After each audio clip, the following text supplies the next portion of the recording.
ಹರಿ ಓಂ ಶ್ರೀ ಗುರುಭ್ಯೋ ನಮಃ ಪರಮಗುರುಭ್ಯೋ ನಮಃ ಶ್ರೀಮದಾನಂದತೀರ್ಥ ಭಗವತ್ಪಾದಾಚಾರ್ಯ ಗುರುಭ್ಯೋ ನಮಃ ಹರಿ ಓಂ ನಾರಾಯಣಂ ಸುರಗುರುಂ ಜಗದೇಕನಾಥಂ ಭಕ್ತಪ್ರಿಯಂ ಸಕಲಲೋಕನಮಸ್ಕೃತಂ ಚ ತ್ರೈಗುಣ್ಯವರ್ಜಿತಮಜಂ ವಿಭುಮಾದ್ಯಮೀಶಂ ವಂದೇ ಭವಘ್ನಂ ಅಮರಾಸುರಸಿದ್ಧವಂದ್ಯಂ ನಾರಾಯಣಾಯ ಪರಿಪೂರ್ಣಗುಣಾರ್ಣವಾಯ ವಿಶ್ವೋದಯಸ್ಥಿತಿಲಯೋನ್ನಿಯತಿಪ್ರದಾಯ ಜ್ಞಾನಪ್ರದಾಯ ವಿಬುಧಾಸುರಸೌಖ್ಯದುಃಖಸತ್ಕಾರಣಾಯ ವಿತತಾಯ ನಮೋ ನಮಸ್ತೆ. ಸರ್ವಮಂಗಲಮಂಗಲ್ಯೆ ಶಿವೆ ಸರ್ವಾರ್ಥಸಾಧಿಕೆ ಶರಣ್ಯೇ ತ್ರ್ಯಂಬಕೆ ಗೌರಿ ನಾರಾಯಣಿ ನಮೋಸ್ತುತೆ. ಧರ್ಮವಿಜ್ಞಾನವೈರಾಗ್ಯ ಪರಮೈಶ್ವರ್ಯಶಾಲಿನಃ ಆನಂದತೀರ್ಥ ಭಗವತ್ಪದಾನ್ ವಂದೇ ನಿರಂತರಂ. ನಮೋಸ್ತು ತಾತ್ವಿಕಾ ದೇವಾಃ ವಿಷ್ಣುಭಕ್ತಿಪರಾಯಣಾಃ ಧರ್ಮಮಾರ್ಗೇ ಪ್ರೇರಯಂತು ಭವಂತಃ ಸರ್ವ ಏವ ಹಿ. ಆನಂದತೀರ್ಥೋಪದಿಷ್ಟೋ ನಿಧಿರ್ನಾರಾಯಣಾಹ್ವಯಃ ಪ್ರದರ್ಶಿತೋ ಯೇನ ಸಮ್ಯಕ್ ಜಯತೀರ್ಥಂ ತಮಾಶ್ರಯೇ. ನೌಮಿನ್ಯಾಯ ಸುಧಾಧಿಕೃಜ್ಜಯ ಮುನೀನ್ ಶ್ರೀಪಾದರಾಟ್ಸನ್ಮಣೀನ್ ವ್ಯಾಸಾರ್ಯಾನ್ ವಿವಿಧಾಗಮಬ್ಧಿವಿಹರಾನ್ ಶ್ರೀವಾದಿರಾಜಾನಪಿ ವಂದೇ ಹಂಸವರಾನ್ ರಘುತ್ತಮ ಗುರುನ್ ವೈದಗ್ಧ್ಯಪರಾನ್ ನಿಧೀನ್ ಶ್ರೀಸತ್ಯವ್ರತ ರಾಘವೇಂದ್ರ ಮುನಿಪಾನ್ ಸದ್ಬೋಧ ಸಧ್ಯಾನಪಾನ್ ವಿದ್ಯಾಪೀಠ ವಿಧಾತಾರಂ ವಿದ್ಯಾವಾರಿಧಿ ಚಂದಿರಂ ವಿದ್ಯಾರ್ಥಿವತ್ಸಲಂ ವಂದೇ ಮಹಾಮಹಿಮ ಸದ್ಗುರುಂ. ಆಪಾದಮೌಲಿಪರ್ಯಂತಂ ಗುರುಣಾಮಾಕೃತಿಂ ಸ್ಮರೇತ್ ತೇನ ವಿಘ್ನಾಃ ಪ್ರಣಶ್ಯಂತಿ ಸಿದ್ಧ್ಯಂತಿ ಚ ಮನೋರಥಾಃ. ಶ್ರೀ ಗುರುಭ್ಯೋ ನಮಃ. ಶ್ರೀ ಗುರುಭ್ಯೋ ನಮೋ ನಮಃ. ಹರಿ ಓಂ. ನಾರಾಯಣಂ ನಮಸ್ಕೃತ್ಯ ನರಂ ಚೈವ ನರೋತ್ತಮಂ ದೇವೀಂ ಸರಸ್ವತೀಂ ವ್ಯಾಸಂ ತತೋ ಜಯಂ ಉದೀರಯೇ. ಮಹತ್ವಾದ್ ಭಾರವತ್ವಾಚ್ಚ ಮಹಾಭಾರತ ಮುಚ್ಯತೆ ನಿರುಕ್ತಮಸ್ಯ ಯೋ ವೇದ ಸರ್ವಪಾಪೈಃ ಪ್ರಮುಚ್ಯತೆ. ಕೃಷ್ಣದ್ವೈಪಾಯನಂ ವ್ಯಾಸಂ ವಿದ್ಧಿ ನಾರಾಯಣಂ ಪ್ರಭುಂ ಕೋಹ್ಯನ್ಯಃ ಪುಂಡರೀಕಾಕ್ಷಾನ್ ಮಹಾಭಾರತ ಕೃತ್ ಭವೇತ್. ವೇದೇ ರಾಮಾಯಣೇ ಚೈವ ಪುರಾಣೇ ಭಾರತೆ ತಥಾ ಆದಾವಂತೆ ಚ ಮಧ್ಯೆ ಚ ವಿಷ್ಣುಃ ಸರ್ವತ್ರ ಗೀಯತೆ. ನಮೋ ಭಗವತೆ ತಸ್ಮೈ ವ್ಯಾಸಾಯಾಮಿತ ತೇಜಸೇ ಯಸ್ಯ ಪ್ರಸಾದಾದ್ ವಕ್ಷ್ಯಾಮಿ ನಾರಾಯಣ ಕಥಾಮಿಮಾಂ. ಸ್ವಸ್ತ್ಯಸ್ತು ಅಶೇಷ ಸನ್ಮಂಗಲಾನಿ ಭವಂತು. ಸುದರ್ಶನ ನಾಮಕ ಭಗವಂತನನ್ನು ವಿಶೇಷವಾಗಿ ಸ್ಮರಣೆಯನ್ನು ಮಾಡ್ತಾ ಇವತ್ತಿನ ಶ್ರೀಮನ್ ಮಹಾಭಾರತವನ್ನು ಕೆಲ ಹೊತ್ತುಗಳ ಕಾಲ ತಿಳಿಯುವ ಪುಟ್ಟ ಪ್ರಯತ್ನವನ್ನು ಮಾಡೋಣ. ನಿನ್ನೆಯ ದಿನ ವಿರಾಟ ಪರ್ವವನ್ನು ಆರಂಭವನ್ನು ಮಾಡಿದ್ದೇವೆ. ತುಂಬ ರೋಚಕವಾದ, ರೋಮಾಂಚಕಾರಿಯಾದ, ಅಭೂತಪೂರ್ವವಾದ ಭೀಮಸೇನ ದೇವರ ಜೀವೋತ್ತಮತ್ವವನ್ನು ಗಟ್ಟಿಯಾಗಿ ಪ್ರತಿಪಾದನೆಯನ್ನು ಮಾಡುವ, ಅಂತೆಯೇ ಮಹಾಭಾರತದಲ್ಲಿಯೇ ಉದ್ಯೋಗ ಪರ್ವದ ನಂತರದ ಸ್ಥಾನವನ್ನು ಪಡೆದಿರುವಂತಹ ವಿರಾಟ ಪರ್ವ ದೇಶದೊಳಗೆ ಸುವೃಷ್ಟಿಯಾಗತ್ತೆ, ಮನಸ್ಸಿನಲ್ಲಿ ಸುವೃಷ್ಟಿಯಾಗತ್ತೆ, ಮನೆಯಲ್ಲಿ ಸುವೃಷ್ಟಿಯಾಗತ್ತೆ, ಇರುವ ವಿಘ್ನಗಳು ಪರಿಹಾರವಾಗತ್ತೆ, ಆಪತ್ತುಗಳು ದೂರ ಆಗತ್ತೆ, ಪಾಪಗಳು ಪರಿಹಾರವಾಗತ್ತೆ, ಸಕಲ ಇಷ್ಟಾರ್ಥಗಳೂ ಕೂಡ ವಿರಾಟ ಪರ್ವವನ್ನು ಅತ್ಯಂತ ಶ್ರದ್ಧೆಯಿಂದ, ಭಕ್ತಿಯಿಂದ, ವಿಶ್ವಾಸದಿಂದ ಕೇಳುವುದರಿಂದ ಮಹಾ ಫಲಗಳು ಬರುತ್ತೆ. ಅತ್ಯುತ್ತಮ ಸತ್ಸಂತಾನವಾಗತ್ತೆ. ಮುಂದೆ ಉತ್ತರ ಕುಮಾರ ಉತ್ತರೆಯರ ವಿವಾಹವಾಗತ್ತೆ. ಅದನ್ನು ಕೇಳುವುದರಿಂದ ವಿವಾಹ ಮಂಗಲವಾಗತ್ತೆ.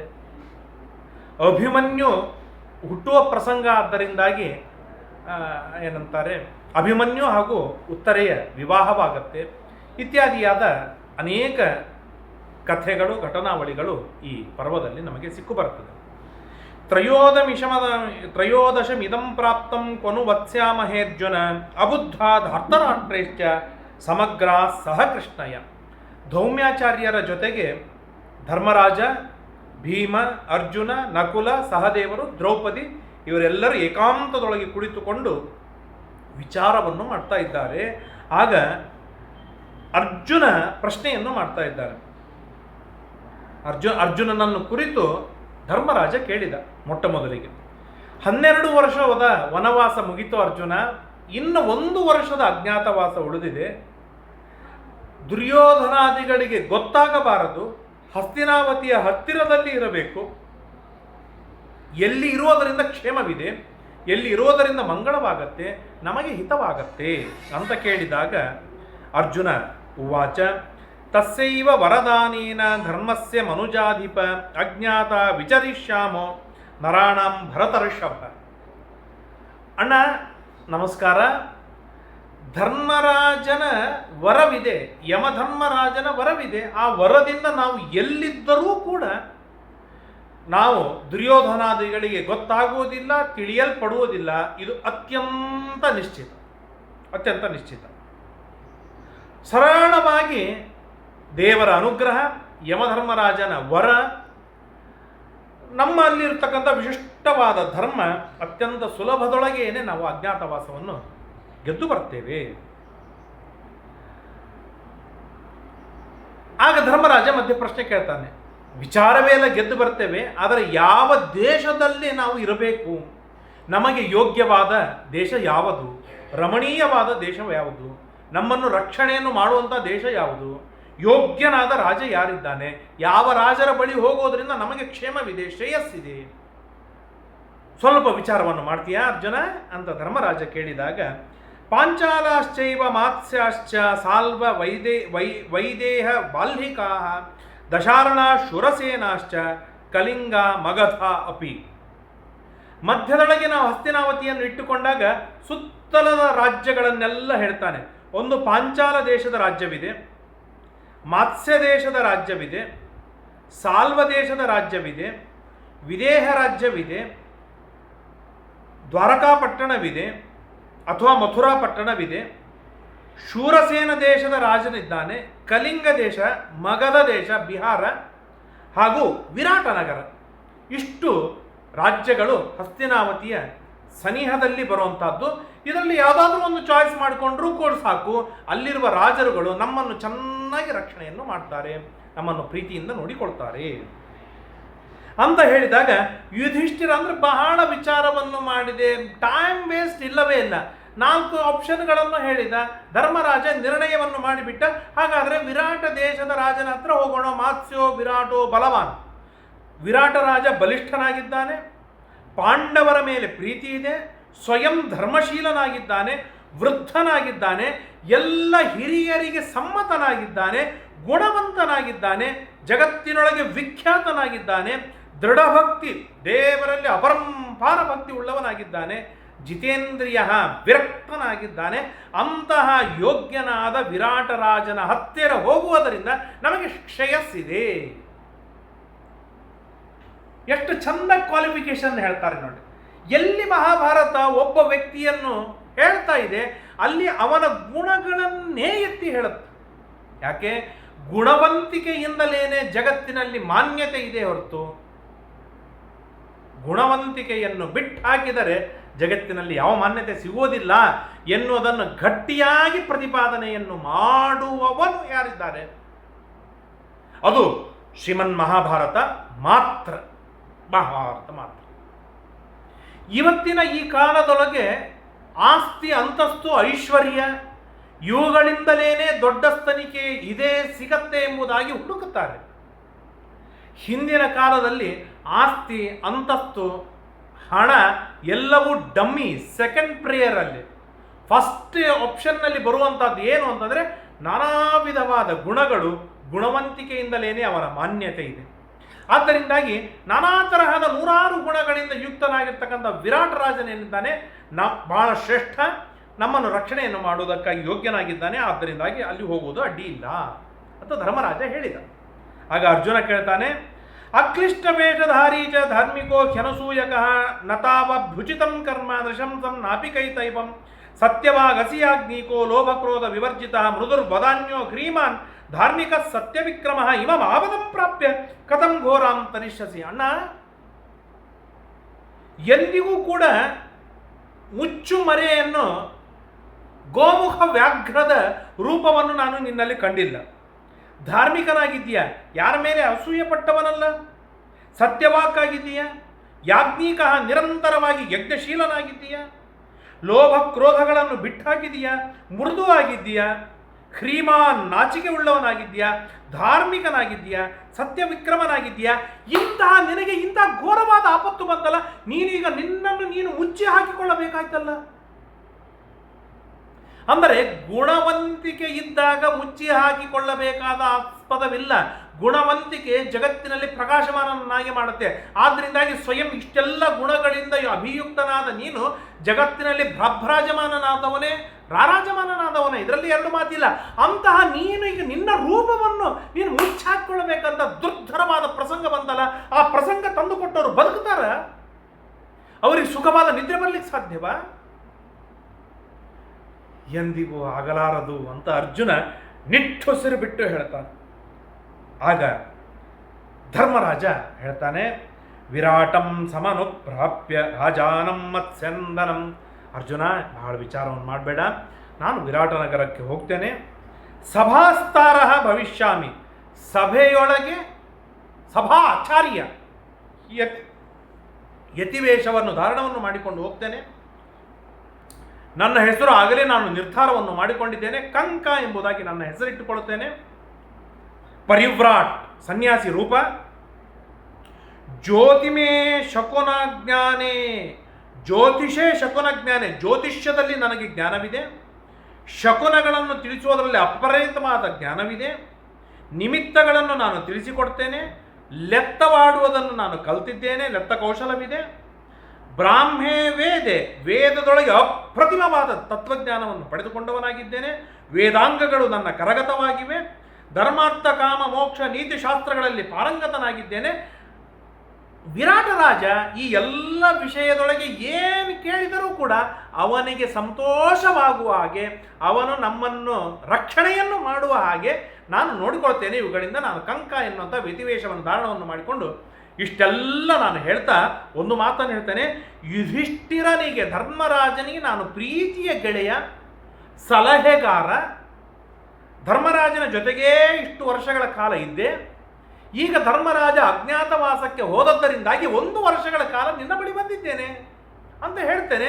ವಿರಾಟ್ ರಾಜ ಅವಶ್ಯವಾಗಿ ನನ್ನನ್ನು ಸ್ವೀಕಾರವನ್ನು ಮಾಡ್ತಾನೆ ಅಂತ ಹೇಳಿ ತಂದೊಂದು ಕ್ವಾಲಿಟಿಯನ್ನು, ಅರ್ಥಾತ್ ತಾನು ಏನು ನಾಟಕವನ್ನು ಏನು ಮಾಡಬೇಕಾಗಿದೆ ತನ್ನ ಹೇಳಿದ.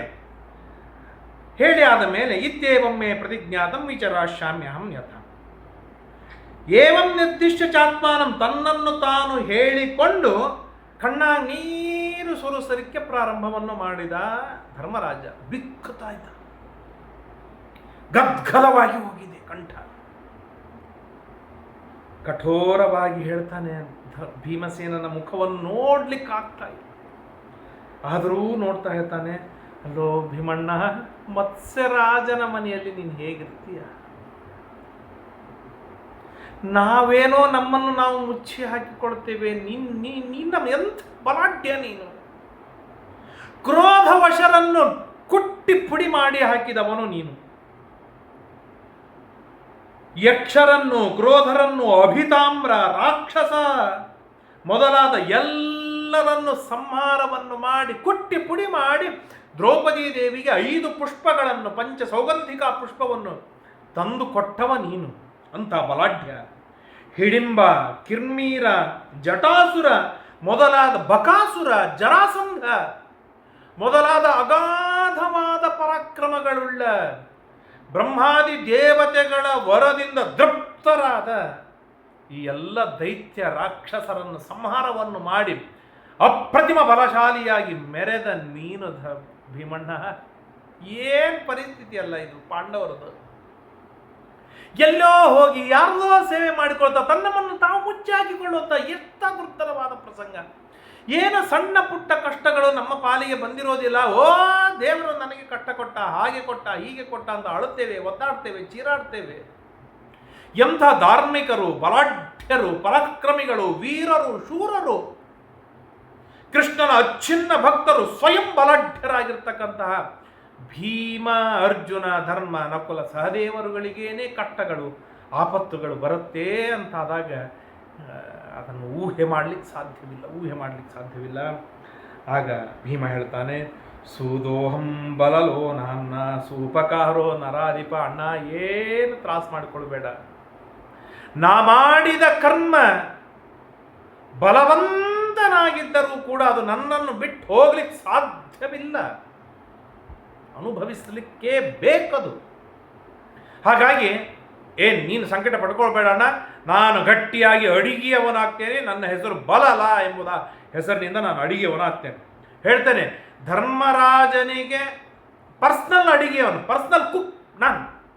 ಧರ್ಮರಾಜ ಈಗ ಅಜ್ಞಾತವಾಸದಲ್ಲಿ ಹೋದದ್ದರಿಂದಾಗಿ ನನಗೆ ಬೇರೆ ಆಪ್ಷನ್ ಇಲ್ಲ. ಅದರಿಂದಾಗಿ ನಾನು ನಿನ್ನ ಹತ್ರ ಬಂದಿದ್ದೇನೆ. 1 ವರ್ಷಗಳ ಕಾಲ ನನ್ನನ್ನು ಇಟ್ಟುಕೋ ಅಂತ ನಾನು ಹೇಳ್ತೇನೆ. ಕಂಕನಿಗೆ ನಾನು ಪರಿಚಯ ಅಂತ ತೋರಿಕೊಡ್ತೇನೆ, ನಾನು ಇರ್ತೇನೆ ಅಲ್ಲಿ. ಯಾಕೆ ಭೀಮಸೇನ ದೇವರು ಅಡಿಗೆ ಮಾಡುವುದನ್ನೇ ಸ್ವೀಕಾರವನ್ನು ಮಾಡಿದರು? ಜಟಾಜೂಟ ಧಾರಣವನ್ನು ಮಾಡಿ ಋಷಿಯೋ ಸನ್ಯಾಸಿಯೋ ವಾಗ್ಮಿಯೋ ವಿದ್ವಾಂಸ ಏನಾದರಾಗಿ ತಮ್ಮ ಜೀವನವನ್ನು ತಾವು ಮಾಡಿಕೊಳ್ಳಬಹುದಾಗಿತ್ತಲ್ಲ, ಅಡಿಗೆವನೇ ಯಾಕೆ ಆದರು? ಶ್ರೀಮದಾಚಾರ್ಯರು ಒಂದು ಅಭೂತಪೂರ್ವವಾದ ನಿರ್ಣಯವನ್ನು ಕೊಡ್ತಾರೆ. ಪರಪಾಕೋ ಗೃಹಸ್ಥಸ್ಯ ಕ್ಷತ್ರಿಯಸ್ಯತೋ ವಿಶೇಷತಃ. ಗೃಹಸ್ಥನಾದ ಬ್ರಾಹ್ಮಣನಿಗೆ ಪರಪಾಕ ಅತ್ಯಂತ ಅತ್ಯಂತ ಅತ್ಯಂತ ಅತ್ಯಂತ ನಿಷಿದ್ಧವಾದದ್ದು. ಎಂದಿಗೂ ಕೂಡ ಪರಪಾಕವನ್ನು ತಾನು ಊಟ ಮಾಡುವ ಹಾಗಿಲ್ಲ. ಇವತ್ತಿಗೂ ಅನೇಕರು ಇದ್ದಾರೆ. ಸ್ವಯಂ ಪಾಕ ಪರಿಶುದ್ಧವಾದ ಅಡಿಗೆ. ಎಲ್ಲಿ ಪರಪಾಕಕ್ಕೆ ನಾವು ಕಾಲಿಡುತ್ತೇವೆ ಅಲ್ಲಿ ಮೈಲಿಗೆ ಅಬದ್ಧ ಶುರು. ಅದು ಏನು ಶುರು ಆಗುತ್ತೋ ಶುರು ಆಗುತ್ತೆ. ಎಲ್ಲೆಲ್ಲಿ ದೊಡ್ಡ ದೊಡ್ಡ ಕಾರ್ಯಕ್ರಮಗಳಿಗೆ ಊಟಕ್ಕೆ ಹೋಗ್ತೇವೆ ಅತ್ಯಂತ ಅಬದ್ಧ. ಮದುವೆ ಮುಂಜುವೆ ಮೊದಲಾದ ದೊಡ್ಡ ಕಾರ್ಯಕ್ರಮಗಳಿಗೆ ಹೋದ ಕೃಷ್ಣಾರ್ಪಣ. ದೇವರೇ ನಮ್ಮನ್ನು ಕಾಪಾಡಬೇಕು. ಬ್ರಾಹ್ಮಣನಿಗೆ ಮಡಿಯ ಅಡಿಗೆಯ ಊಟದ ವ್ಯವಸ್ಥೆಯನ್ನು ಮಾಡಬೇಕು ಎನ್ನುವುದು ಯಜಮಾನನಿಗೆ ಇಲ್ಲ. ಒಂದು ಹೊತ್ತಿನ ಊಟಕ್ಕಾಗಿ ಬ್ರಾಹ್ಮಣ ತಾನು ತನ್ನ ಮಡಿ ಮೈಲಿಗೆ ಧರ್ಮವನ್ನು ಸಂಕುಚಿತ ಮಾಡಿಕೊಳ್ಳಲಿಕ್ಕೂ ಸಿದ್ಧ. ಆದ್ದರಿಂದಾಗಿ ಇಬ್ಬರಿಗೂ ಅದು ಏನಂತಾರೆ, ಅನಫಿಷಿಯಲ್ ಆಗಿರ್ತಕ್ಕಂಥ ಹೊಂದಾಣಿಕೆ. ಆದ್ದರಿಂದಾಗಿ ಯಜಮಾನ ಮಡಿ ಮೈಲಿಗೆ ಕಡೆಗೆ ಲಕ್ಷ್ಯ ಕೊಡುವುದಿಲ್ಲ. ಬ್ರಾಹ್ಮಣ ಕಣ್ಣು ಮುಚ್ಚಿ ಹೊಟ್ಟೆ ಪಾಪ ಏನು ಮಾಡಬೇಕು, ದರಿದ್ರ ಬ್ರಾಹ್ಮಣ ಏನಿರೋದಿಲ್ಲ, ಊಟದಿಂದಲೇ ಜೀವನ. ಆದ್ದರಿಂದಾಗಿ ತನ್ನ ಧರ್ಮ ತನಗೆ ಬೇಡವಾಗಿದೆ, ತನಗೆ ವಲ್ಲಾಗಿರುತ್ತೆ, ತನಗೆ ಮನಸ್ಸಿರುವುದಿಲ್ಲ, ತುಂಬ ಕಷ್ಟಪಟ್ಟು ಆಯಿತು ಅಂತೇಳಿ ಊಟ ಮಾಡಿ ಬರ್ತಾನೆ.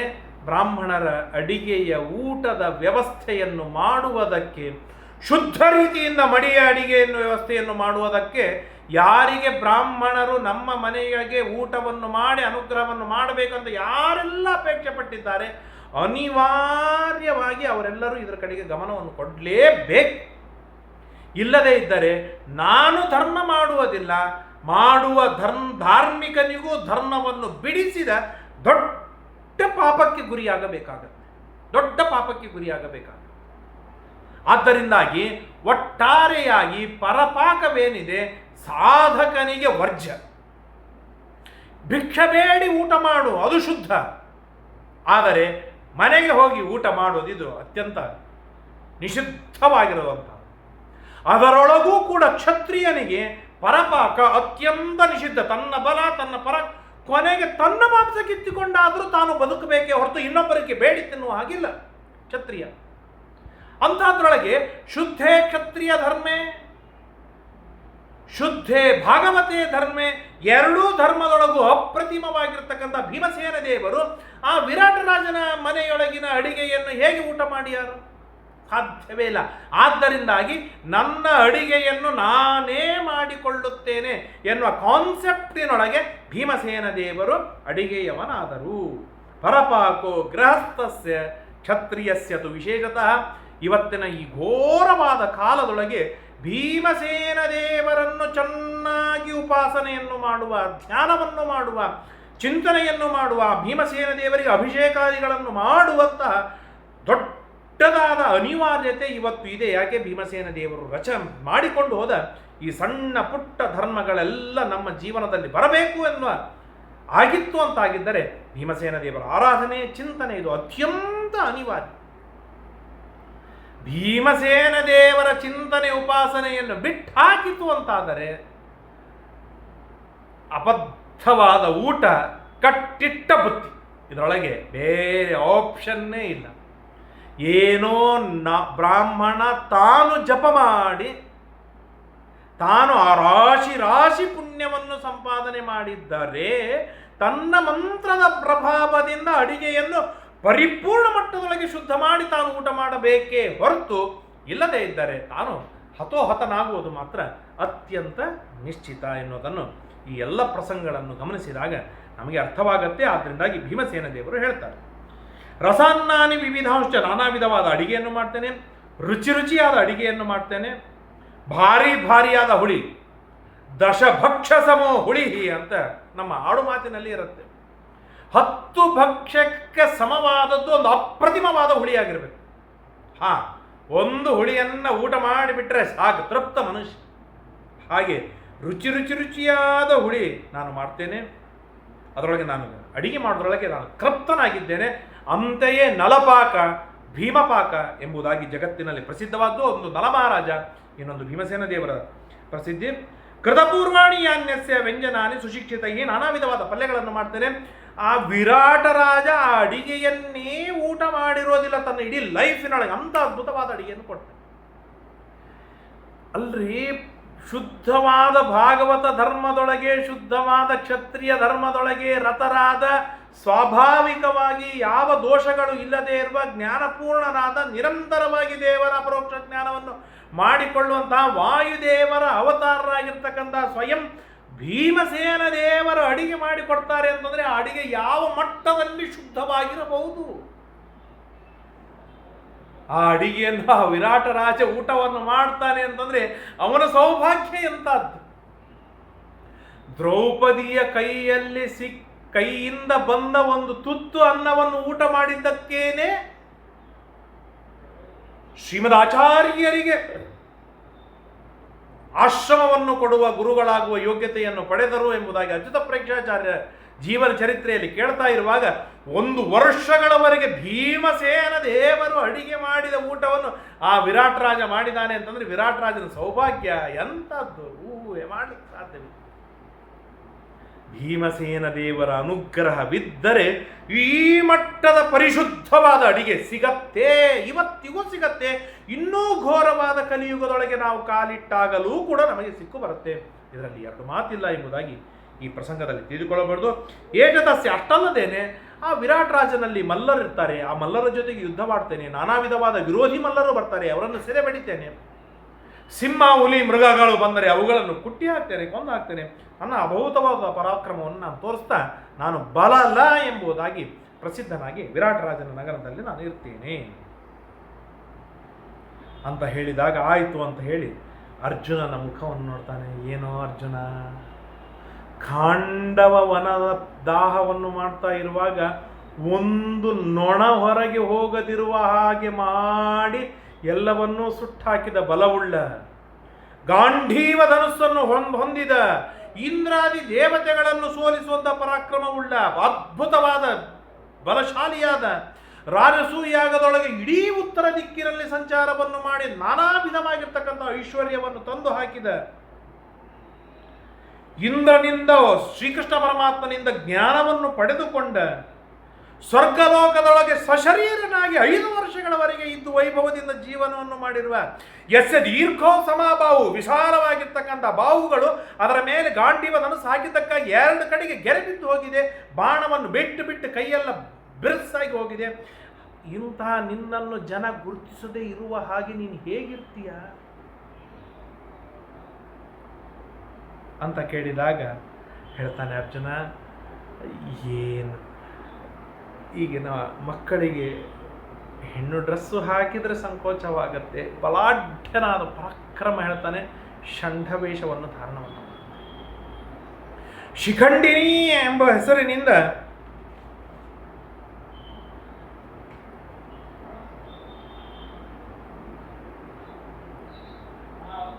ಕುಂಚಕ ಸಂಚನ್ನೋ ನಾಣ್ಯತ ಗೊತ್ತು ಮುತ್ಸಹೆ. ಅರ್ಜುನ ಹೇಳ್ತಾನೆ, ಅಲ್ಲ ಇಷ್ಟೆಲ್ಲ ಪರಾಕ್ರಮವನ್ನು ಹೌದು ನನ್ನ ನೋಡಿದ್ರೆ ಗೊತ್ತಾಗತ್ತೆ, ನಾನು ಕುಪ್ಪಸ ಹಾಕಿಕೊಂಡು ಬಿಡ್ತೇನಲ್ಲ. ಧರ್ಮಣ್ಣನ ಮುಂದೆ ಹೇಳ್ತಾನೆ ರೀ ಅರ್ಜುನ, ನಾನು ಕುಪ್ಪಸ ಧಾರಣವನ್ನು ಮಾಡಿಬಿಡ್ತೇನೆ, ಯಾರು ನನ್ನನ್ನು ಗುರುತಿಸಿ ಯಾರು? ಉಭೌ ಕಂಬು ಪ್ರತಿವಚ್ಚ, ಈ ಭುಜಗಳು ಮುಚ್ಚುವ ಹಾಗೆ ದೊಡ್ಡದಾಗಿರ್ತಕ್ಕಂಥ ಓಲೆಗಳನ್ನು ಧಾರಣವನ್ನು ಮಾಡಿಬಿಡ್ತೇನೆ, ಯಾರಿಗೂ ನನ್ನ ಭುಜಗಳೇ ಕಾಣಿಸುವುದಿಲ್ಲ.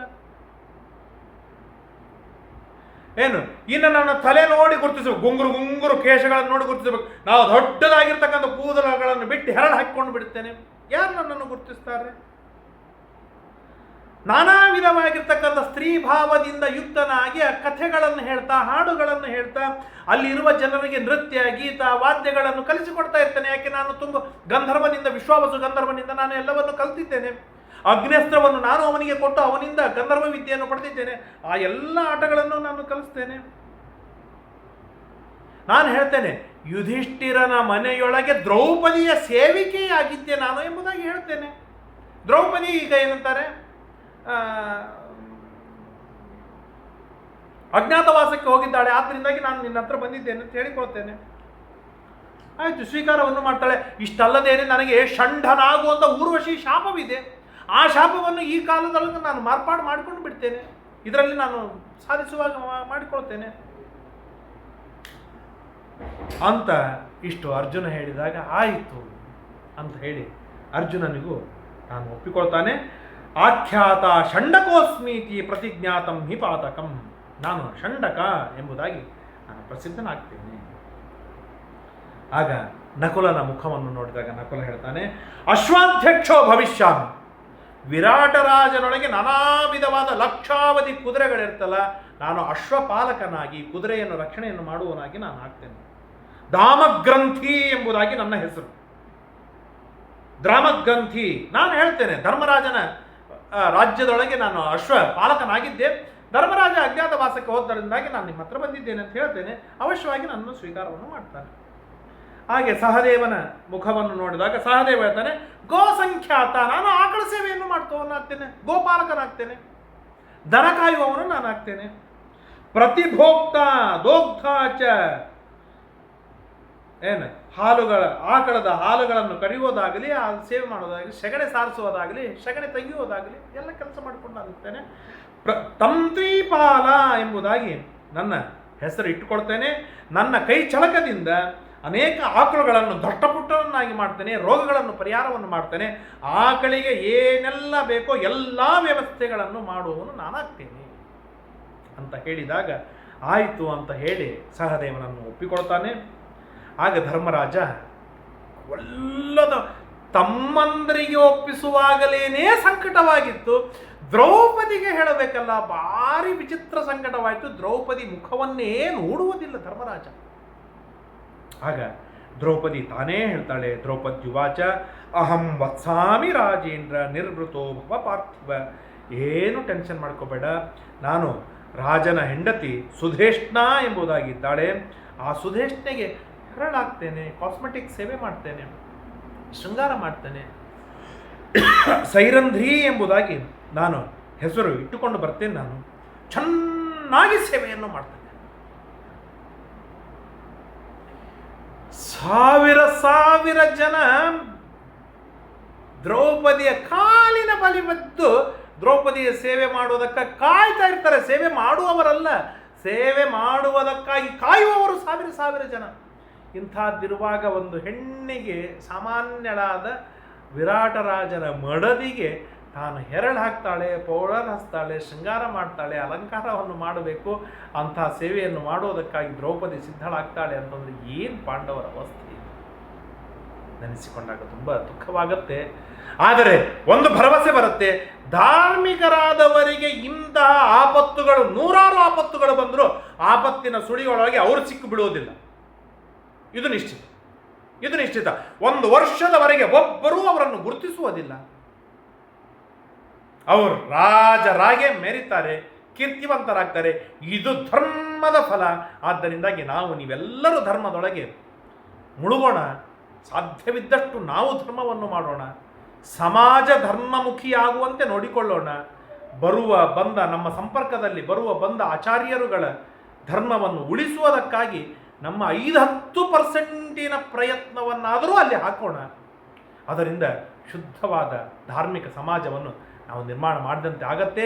ಇಂತಹ ಧಾರ್ಮಿಕರಿಗೆ ಈ ತರಹದ ನೂರಾರು ಆಪತ್ತುಗಳು ಬಂದಾಗಲೂ ಕೂಡ ಆ ಅಧರ್ಮದ ಸುಳಿವಿನೊಳಗೆ, ಪಾಪದ ಸುಳಿವಿನೊಳಗೆ, ಆಪತ್ತಿನ ಸುಳಿವಿನೊಳಗೆ ಅವರು ಕೊಚ್ಚಿ ಹೋಗೋದಿಲ್ಲ. ಅವರನ್ನು ದೇವರ ರಕ್ಷಣೆಯನ್ನು ಮಾಡಿ ತೀರ್ತಾನೆ ಎನ್ನುವ ಭರವಸೆ ಈ ವಿರಾಟ ಪರ್ವವನ್ನು ನೋಡಿದಾಗ ಬರುತ್ತೆ. ನಾಳೆಯಿಂದ ಮತ್ತೆ ಮುಂದೆ ಕೇಳುವ ತಿಳಿಯುವ ಪ್ರಯತ್ನವನ್ನು ಮಾಡೋಣ ಎಂಬುದಾಗಿ ಹೇಳ್ತಾ, ಕಂಕ ಎಂಬುದಾಗಿ ಧರ್ಮರಾಜ, ಬಲಲ ಎಂಬುದಾಗಿ ಅಡಿಗೆಯವನಾಗಿ ಭೀಮಸೇನ ದೇವರು, ಷಂಡವೇಷವನ್ನು ಧಾರಣವನ್ನು ಮಾಡಿದ